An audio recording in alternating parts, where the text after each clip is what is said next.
to tell you though, so that was about 18 months ago that I launched my current website and brand, and I called it my brand massacre.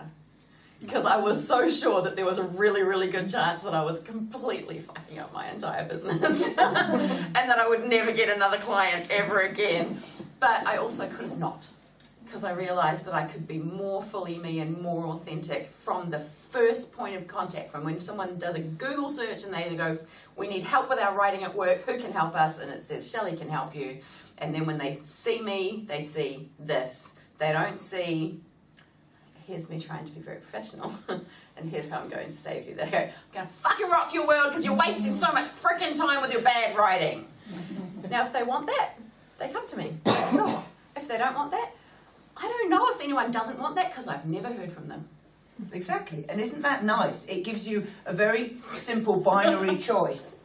And I've done similar things. When I meet someone or I have a situation I'm not really sure, I give people a tiny little hurdle to hop over in order that they make the next step in the relationship. And it might be, hey Shelley, why don't you send me 2 dates when we could meet? And if Shelley doesn't get around to sending me 2 dates when we could meet, I give myself permission not to chase her if I'm not sure that I really want to work with her. And I think little things like that are the sorts of life skills that I find really, really handy. Now for me, your book and the insights, I don't want to categorise, but I do want to move on to some of the harder things that you learned. And when we were talking about planning today, you said, I do grief. What does that mean? So my first husband passed away. Messily, he drowned 2 months after he said he didn't love me anymore. Like, holy crap. Buried him on my 24th birthday. Like, wow. With my beautiful boy, but you know, then I was a single mum with a 1-year-old baby that that is not what I thought was going to happen in my life. So I survived that. I mean, it was hard, but I got through that. And then a few years ago, I was struggling with something, and I went to my psychologist. I have got a psychologist. I pretty much keep his bank account, like, you know, full. Yeah. Here's my go-to guy. His name is James. He's got all the shout-outs in the book. Because every little piece of shit I've learned, what I wanted to do was tell a story about what I'd learned and then acknowledge how I learned it and who I learned it from. So every book has got, every chapter has got an acknowledgement of whoever that came from. One of the things Belinda's in there. One of the things Linda in the back of the room is in there. I'm just trying to think if there's anyone else in there. I gave myself a shout out for figuring a couple things out all by myself, but not many. So I was struggling with something a few years ago, and I thought that I was having anxiety, which was really new to me because depression is my thing. Depression is usually where I go to. Anxiety was new, and I couldn't figure out what this knot in the pit of my stomach was, and I was so uncomfortable, and I was doing all of the things that I usually can do to talk myself through shit, and it wasn't working. So I went to James, and I said, help me figure out what to do about this anxiety. And as we talked, I realised, oh, it's actually not anxiety, it's grief. I was grieving a loss of some things that I thought were going to happen in my world and in my family and in my life, and now they weren't going to happen. They was going to happen differently. And I was in a grieving process, but I hadn't been able to recognise that feeling. Once I realised that it was grief, I was like, I know how to do grief. I've done that before, it's fine. It's completely survivable. It hurts, it sucks, but yeah, we can get through that, no worries. You know, I grieved the loss of a husband, I grieved a failed second marriage way later than I should have grieved that failed second marriage, by the way. I stayed in there much longer than I should have. And once I realised that that was something that I could manage, then actually it wasn't manage. I don't manage grief, you let it do its thing. And I was like, oh yeah, I know how to do this. I'll just roll with it. Whereas the anxiety was freaking me out because I didn't know what to do with it, you know. So yeah, that's the story about I can do grief. And I guess I kind of wanted to say to us, what is it that you can do? If you look back in your life, what's something you know you can survive? What's something you know you can manage? What's something that you've experienced? And when it comes up again, you don't have to freak out, actually, because you're like, oh, this sucks, but I know it, and I can do it. It's all right, we'll survive like we did last time. So that was kind of powerful for me to figure that out. It is amazing, and what a challenging thing to learn as well, because many people don't meet grief, intense grief, as early, I think, as you do. And people obviously learn in different ways. So Do you think we can learn some of these life skills from a book? Or do we just empathise with your story? No, I don't know. I don't know the answer to that. I don't learn well from books generally. I prefer to talk and watch and engage. Conversations are awesome. Which is why this is not a book that you have to wade through for days or weeks or months. You can pick it up, put it down, you can sit there for an hour and probably get through the whole thing, because they're just little, happy, hilarious, hopefully, some dumb shit, like the chapter that's called Cats Are Assholes. Who's with me? That is one of the things I've learned. Cats are assholes. Yeah. I've got one. There's a whole story about that. Look, we get inspired by each other, right? I don't know if people can learn the same lessons that I've learned, but if there was something I wanted people to take away, it would be that they could believe in themselves and believe in their ability to learn the things to get through whatever it is that comes up. I think that's a really powerful message, and everybody learns in different ways, and knowing your preferred way is really, really important. Now, has anyone got any questions that they'd like to ask Shelley? Start thinking about that. Can I tell one more story while you're thinking? Of course. And then I would love to do questions. You had a question already, didn't you? You're not allowed a question. I just thought I'd filter him. You know all the things. There's no questions. So one of the things that I really, really, really want people to know, and women especially. Sorry, guys, but it's clearly it's a women's day. And how did I end on stage with two British women? I'm very not British. We're trying to convert you. It's a bit late. I love it. There is only a certain sort of British woman who ends up in New Zealand. Excellent. We're special. There we go. Look, if I could wave a magic wand for every woman in the world, every girl in the world, it would be that we know ourselves, that we love ourselves, and that we give ourselves permission to be us, just authentically us.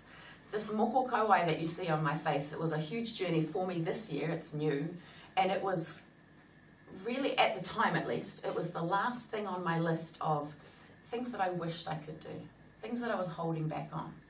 I progressively over the last few years have kind of faced all of the I wish I could's, all of the what if I could's. I've met every one of them one at a time, and the last one was my great-great-grandmother had a moko kauai, Raihi Miraka Te Kiwini, and I grew up just admiring her and wanting to be like her and wishing that I could, but I was a good Mormon girl, and Mormons don't do tattoos. We definitely don't do tattoos on our face. And so it was always I wish but I can't. They were just hand in hand, I wish but I can't. And something pissed me off enough late last year that I started to go, what the fuck if I could? What if I could? Who says I can't? And the more I thought about it, I realised the only person that I really needed permission from was me, because moko kauai is a right that Māori women have by birth. We don't need to earn it. There's all these beliefs around you have to achieve something, you have to whatever. It's not true. It's our right by birth. And it was just up to me whether or not to claim that right. But I had to get mad enough at something to then challenge my own perceptions about whether or not I could do it. So this is me. What you get is me in all of my imperfections, in all of my things that I think I rock at and things that I think that I suck at. In fact, I'm going to just read you one little thing. It's not from the book, but it is like a taster of what's in the book. I'm in a Facebook group with about, used to be 500, I think we're about 300 these days. 300 businesswomen around the world and a few honorary girlfriends. They're called the girlfriends, and there's a few honorary girlfriends. There's a few boys in there, but they have to be super special and handle us talking about vaginas and all kinds of stuff all the time. So as long as they can manage that, they can be part of the group. And we have this thing called a mask off, which is where you just, what you were talking about, I've had a shit month at work this month, or yes, business is good, but finances are tight, or whatever it is, just acknowledging. It doesn't have to be one or the other. I think that we think if things are hard, then everything's bad, or something, and it's not true. You can have good things happening and hard things at the same time. So I wrote a message to these girls the other day. It says, slightly tipsy, 10 p.m. thoughts on my partner's 50th birthday when he's doing weird clickety-clack snoring, and I barely gave him any attention that day, and the house is dark and quiet, and I'm wide awake because #espresso martinis. In case you are under the mistaken impression that I've always been a badass rock star writer or even anything remotely like that, I've got a list of that time when. That time when I got my eyebrows and eyeliner tattooed on and I spent a month telling my beautiful man, I'm sorry, I think I ruined my face. That time when I told my accountant, and my accountant is in the back of the room, but this was a different accountant, this was pre-Angus days. That time when I told my accountant, this is not the kind of business you can advertise. I was so sure. And so wrong. Clearly. That time I couldn't say fuck out loud because I never had. I was 38. That time I brought a dog home and my husband didn't speak to me for a week, and then when we split up, the dog loved him more and lived with him instead. That time I wore my dress inside out while training 15 professional educators all day, and no one told me. That time I was doing a cultural competency program with 100 engineers and I hugged a Muslim man, and he stood there with his arms wide outstretched and didn't hug me back. Oh, the irony. That time I built a house instead of paying tax and I'm still broke because of it. Angus. That time I didn't know shit about niches and funnels and building online courses. That was 2018. That time I didn't take the $30,000 a month retainer because #integrity. That time I did a TEDx and you can hear the shaky, nervous, heavy breathing. Damn it, I wish I could just go through and filter the breathing off it. That time I got drunk in Tahiti and puked and my beautiful partner made me a bed of pillows outside the toilet and I was too drunk to crawl all the way onto the pillows and I slept half on the toilet floor and half on the pillows. Also 2018. That time I screamed at a man on the street out my car window because I had sick babies and the town was closed for a half marathon and I'd been driving in circles for 20 minutes trying to get to the gas station through closed roads, and it was a batshit crazy psycho bitch broken mummy at the end of her rope. That time I realised I was set to earn $100,000 in 6 months. Oh, I lost it. And where is it? And I crawled into my partner's bed and cried and sold myself to sleep because I was shit scared I might fuck it all up. That time I married an asshole because I was lonely and possibly horny. Definitely horny. And here's where Angus gets a shout out. That time I cried on the phone / in a meeting with my accountant because I suck ass at finances 3 times and counting. Is it 3 times I've cried? At least. So there you go, just keeping it real. Now you can hit me with questions if you're brave enough, because what answers might you get? That's my reality, that's what my world is like. I do amazing things, and I suck at a whole bunch of things as well. And the things that you think you suck at, do you think that you feel more confident at dealing with them now, or have you surrounded yourself with great Anguses and Lindas and other people who take the strain? A combination of those things. Some of it's acceptance that I suck at things and go, oh look, I'm just not going to go there, I'm going to pay someone else to help me with that. Angus has been pulling me by the skin of my teeth through learning how to be financially literate. Some days I get there, eh? And other days we get onto our weekly meeting where I have to sign in on the video call and I have to put a name in there and it says, tell us your name, and I go, no, you can't make me. That's what I type in as my name. Other days I'm like, psycho bitch. I try to give you a heads up about what you're going to have for the day. Does it work? Oh, goodness, fall off my seat. So it's a combination. Sometimes I just go, I'm not good at this. Other times I still learn. And other times I make sure I've got good help around. I have a question. Yes. You writing your book, do you use it as a form of therapy? In this particular case, it was just joy. I just wanted to share some joy. I was so happy and so excited, and I wanted to share the joy. And I love what Rebecca said about giving it as a gift, because I think that if it does its job, that's what people will read it, and they'll be like, this is so cool, and they want to share the joy. That's what I'm hoping for. I have absolutely in the past written as a form of therapy. When I did my master's degree, which was like 300 years ago, don't let the flawless skin fool you, I wrote an autobiographical, basically the story of losing my husband and my grandfather really close together and trying to do some figuring out of who I was at the time. So I think writing has huge therapeutic benefits. Thanks. I have a question. Yes. So I'm curious on your take on procrastination. Why? Is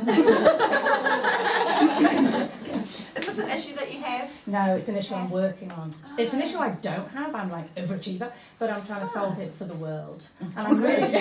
I need this answer. Someone said to me last night that I'm not a procrastinator, I'm a procafinator. So I put things off until I've had coffee.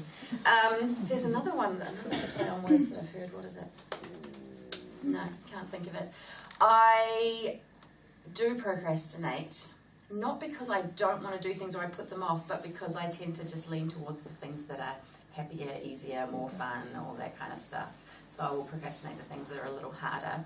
Having said that, I'm motivated incredibly well by deadlines, and I might have weeks to write for a client, and then I'll write it all the night before it's due because it's an 8 a.m. deadline, but I produce really well under that kind of pressure. And so do I have any thoughts on procrastination? I am very much one to work with my natural energy flows, and I try to schedule myself to help that happen. So I know that I work really well during the night, and when I wake up at night, I get up and I do shit. I was just about to ask that question. Would you like to describe your energy? Your energy You guys will freak out. If I'm in a really, look, I don't want to encourage really unhealthy habits or anything. But I can tell you what works for me. So if I've got a really big client project on, then I will often have meetings and things during the day and be with clients getting feedback on it. If I'm rewriting a huge website or a huge document or something like that, that has lots of people feeding into it. So I'll be doing the face-to-face stuff during the day. I'll crash in the evening. I'll sleep for an hour or two. I'll get up. I'll write for 3 or 4 hours. I'll take another nap. I'll get up and write for another 3 or 4 hours, and then I'll get on with it the next day. You can't maintain that, but I can do it for a short time and produce and be really productive. I know that I can't maintain it, so I make sure that I build in some recovery time afterwards. In theory. I'm not as good at doing that. These days I tend to wake up at 3:30, 4:30 in the morning, and my brain is just super excited about all the things to happen during the day, so I get up and do things then. By the afternoon I'm no good. I definitely don't ever plan to do any writing in the afternoon. I can train, I can talk, I can be on my feet and talking to people and doing that stuff, but not produce. So learning my best ways of working has been a really, really big part of knowing how to achieve the things I want to achieve. I definitely read some research once, which was a psychological test where they got students in to do a reasonably repetitive quiz, and they took their scores and they did the quiz in the morning, and then they invited the same people back a week later to do the same quiz in the afternoon, or same style quiz in the afternoon. They said to half of them, can you do the quiz again? To the other half they said, we will double your fee if you can score higher than the quiz you did last week. And despite the bribe, they found that people do not score higher in the afternoon. Your brain is less good because it's actually tired. It's been awake for however long. And so my take on what you say is absolutely right. After that nap, you're often quite energised. And if you can learn to use that for what you need to do, I definitely do better work in the morning. And my biggest killer of achievement is opening the freaking email. No. I actually close that tab. And if the world is going to end, someone will probably tell me. Otherwise, I'll open it up and I have a coffee at mid-morning. Yeah. Do we have other questions? Yes. Oh, and then my son has a question for me. That should be interesting. What's for dinner, Mum? So the know yourself and love yourself scenario. I was just interested in the weight loss thing because was that because you did love yourself or you didn't love yourself? It was because I did love myself, 100%. And so those of you who don't know, I had gastric bypass surgery about 8 years ago. I lost 50 kilos. I have found like 15 of them again, unfortunately. But still, it just kind of gave me a whole new life that I didn't know that I needed. I tell people who are considering that, if you are miserable and overweight, don't lose weight to try and make yourself happy. You will just find yourself miserable and thin. It doesn't change how you feel about yourself. Actually, it just changes the physical. So I knew that I was pretty good. I was a pretty decent person. I knew I had some skills. I thought that I was fairly okay. But I felt heavy and I felt tired and I felt weighed down. And I also wanted to be an example to my daughters and have them see me making a brave decision to take control of my life. And so that's why I did that. I was very confident before I lost weight, but I didn't realise how much effort it took me to be confident in spite of how I felt about my body. And once the way I felt about my body contributed to my confidence, it was kind of, it's like, watch out, world. I really didn't know. I didn't realise how much effort I put into going, I can love myself anyway. And once that was removed, I had this extra energy to apply to other things. It was kind of crazy. I still want to lose those. You know, I found them. I just like get lost those extra kilos again. Damn it. But that's not about not being happy or not liking myself. That's about I feel stronger and more powerful when I'm not carrying extra physical stuff. It's an interesting thing. Oh, a question in the back there, young man. You with the hat and the glasses. Sorry, I don't know your name. Oh, Miss When's lunch? Yeah. It's been a long time since you heard that question.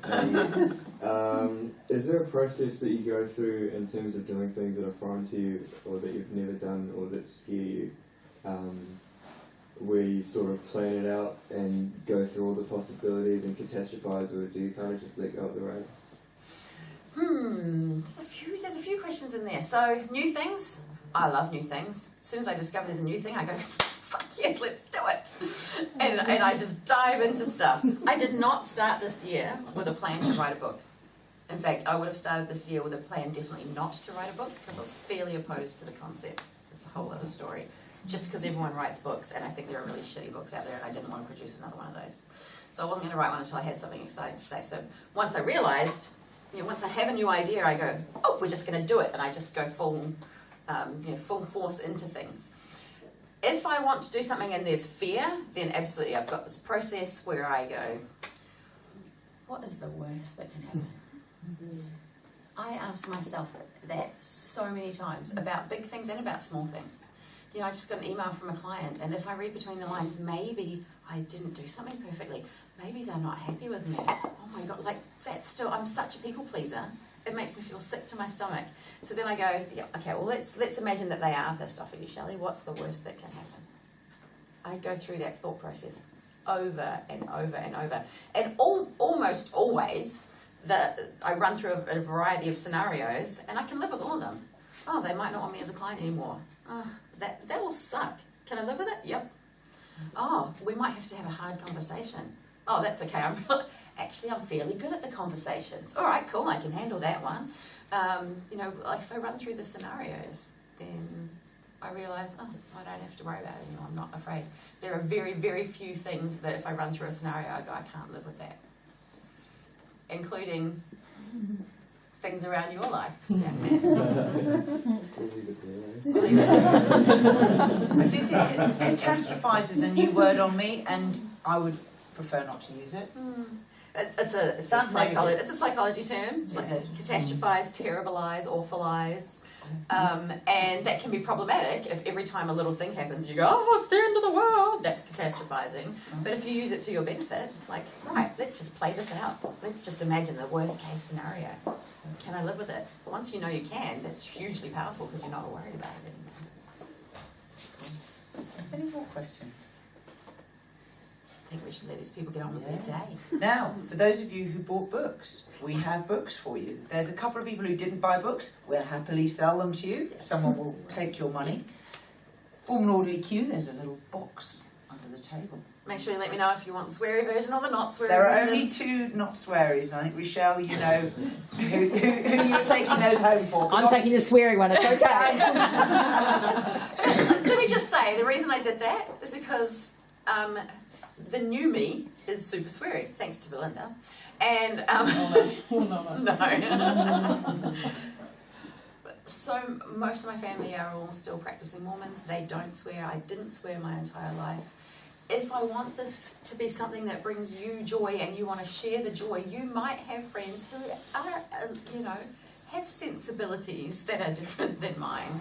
And I didn't want you not to be able to share it for fear of offending someone or giving them something that wasn't necessarily in line with who they were. So I was like, cool, that's very me to give people options so that they can be authentically who they are and be happy. And yeah, so that's why two books. Having said that, no peer pressure or anything. Sold hundreds of the sweary one and a handful of the non-sweary one. So you just make your own choice. There's no pressure. Guys, please welcome. Let's thank Shelley in the traditional way.